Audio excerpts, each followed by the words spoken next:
మనకు కనిపిస్తుంది. Sir intelligence chief మళ్ళీ జత్వానీ కేసుని తోడారా? ఏం అవ్వలేదు, సైలెంట్ అయిపోయారు అనుకుంటే మళ్ళీ రామాంజనేయులు గారిని హైదరాబాద్లో అరెస్ట్ చేసి తీసుకువెళ్ళడం. పోలీసు చాలా పరంగా ఈ తీవ్రమైన అరెస్ట్ కింద లెక్క. ఇంతకుముందు ఆయన విశాల్ గురిని సస్పెండ్ చేశారు, ఇంకొక ఆయన్ను కూడా సస్పెండ్ చేశారు, సునీల్ కుమార్ని కూడా చేసినట్టున్నారు. అది వేరే ఏదో ఆయన ఏదో అవినీతితో ఇట్లాంటి కేసులో చేశారు.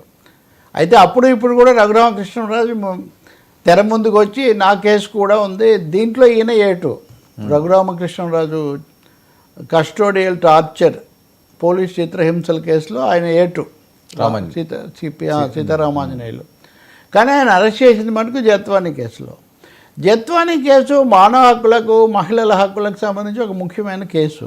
అవును, అది ఆమెను అరెస్ట్ ఆమె మీద తప్పు కేసు పెట్టి వేధించడం ఒకటైతే, అంతకుముందు ఆమె జిందాల్ మీద కేసు పెట్టారు కాబట్టి జిందాల్ మీద ఆమె కేసు ఉపసంహరించుకోవాలంటే ఇక్కడ ఆమె మీద కేసు పెట్టి తిప్పడం, ఆ మొదలు పెట్టిన తర్వాత ఇంకా అక్కడితో వదిలిపెట్టకుండా దాన్ని ఏదో ఆస్తి పత్రాలకు సంబంధించిన కేసుగా ఇరికించే ప్రయత్నం చేయడం. ఈ క్రమంలో ఆయన కుక్కల విద్యాసాగర్ అని వైసీపీ నాయకుడు కూడా ఆయన ఆస్తులు దాంట్లో ఆయన తలదూర్చడం, ఇవన్నీ ఇది చాలా పెద్ద వలయంలాగా విష సర్కిల్లాగా మారిపోయింది. మీకు తెలుసు, కొద్ది రోజుల కిందట అంటే ఒక నెలన్నర కిందట జత్వానీ ఫిర్యాదు కూడా చేశారు. నాకు మీరంతా చాలా ఉత్సాహంగా మాట్లాడారు, అందరికీ నోటీసులు ఇచ్చారు, పక్కన పెట్టారు. కానీ ఈ కేసు ఎందుకో మందగించింది, ఎవరు మాట్లాడలేదు, పైగా నన్నే అడుగుతున్నారు, సిఐడీలు వీళ్ళు కూడా చెప్పట్లేదు అని ఆమె మహిళా సంఘాలతో కలిసి అధికారికంగానే ఆమె మీడియా దృష్టికి కూడా ఈ విషయం తీసుకొచ్చారు. ఇప్పుడు ఇంకా పిఎస్ఆర్ ఆంజనేయులను అరెస్ట్ చేయటం ద్వారా ఈ కేసు ఆయన ఏ2గా ఉన్నట్టున్నారు. ఇంకోటి ఇప్పుడు వాళ్ళు చెప్తుంది ఏంటంటే విశాల్ గుడిని పూర్తిగా పిఎస్ఆర్ ఆంజనేయులు చెప్తే చేశానని ఆయన పేరు చెప్పారు. దీంతో మొదలుపెట్టి ఇది రఘురామకృష్ణరాజు టార్చర్ కేసు కూడా దీంట్లో తప్పకుండా వస్తుందని అంటున్నారు. సో పోలీస్ అధికారుల పరంగా ఇది ఒక తీవ్రమైన చర్య, పోలీస్ వ్యవస్థను కొంచెం షేక్ చేసేటటువంటి చర్య అనడంలో ఏమీ సందేహం లేదు. ఇంక ఇది ఎలా జరుగుతుంది, ఆ అడ్వకేట్ కూడా ఈ విషయాలన్నీ చెప్తున్నారు. ఇక్కడ ఒకటే వస్తుంది వర్మ, ఈ సిట్ దాని తీరు, దీని మీద హైకోర్టు చేసిన కామెంట్స్ సెకండ్ సైడ్ నుంచి మనం కనుక చూస్తే హైకోర్టు వరుసగా 2-3 సార్లు ఈ మధ్య మీరు కనీసమైనవి పాటించటం లేదు.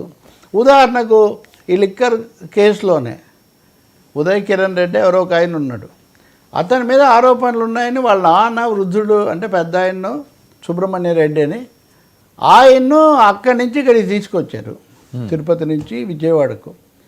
ఎందుకు అంతగా తీసుకురావాల్సి వచ్చింది అంత పెద్ద ఆయన్ను?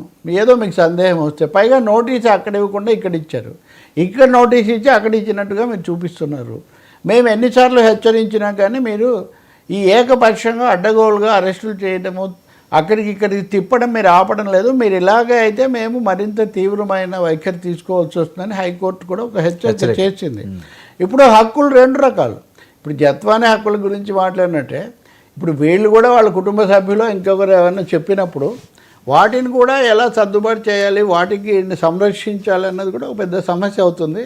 అందుకని హైకోర్టు ఇప్పుడు మన మీడియాలో కానీ రాజకీయ వర్గాల్లో కానీ సహజంగా ఈ రెండో భాగానికి అంత ఫోకస్ రావడం లేదు. కానీ పోలీసులు అధికార వ్యవస్థ మాత్రం కొంచెం జాగ్రత్త పడుతున్నాయి. హైకోర్టులో ఏదైనా ఎదురు దెబ్బలు తగిలితే అది చాలా శృంగభంగం అవుతుంది మనకని. ఇంకోటి కూడా మనం గుర్తించాల్సింది, ఒకరు అధికారంలో ఉంటే కోర్టులు పోలీసులు ఒక విధంగా ఉంటుంది, ఇంకొకరు ఉంటే ఇంకోటి అని మనం చెప్పలేం. ఎవరున్నా కానీ హక్కులు కోర్టులు చట్టాలు ఒకటే కాబట్టి ఇవన్నీ ఎక్కడికి దారితీస్తాయి. రెండవది పోలీస్ వ్యవస్థ ఇది రఘురామకృష్ణరాజు కేసు వరకు తీసిపోతారా? ఆయన ఇంకోటి అడుగుతున్నాడు, మీరు పిఎస్ఆర్ ఆంజనేయులను అరెస్ట్ చేశారు కానీ సునీల్ కుమార్ని ఎందుకు వదిలేశారు? సునీల్ కుమార్ని కూడా మీరు అరెస్ట్ చేయాలని. సో ఈ చేస్తాడు ఆయన రాజుగారి కాంక్ష, రాజుగారి కోరిక, ఘోష ఇప్పటికే చాలా ఆలస్యం అయిందని కూడా ఆయన ఫిర్యాదు చేస్తున్నారు. సో ఇక్కడ కోర్టుల్లో నుంచి వచ్చే ఆంక్షలు, పార్టీలోంచి వచ్చే ఒత్తిడి, లేదా రాజుగారు లాంటి వాళ్ళు, ఇవన్నీ కలిపి ఎలా వెళ్తారన్నది ఒక పెద్ద సమస్య.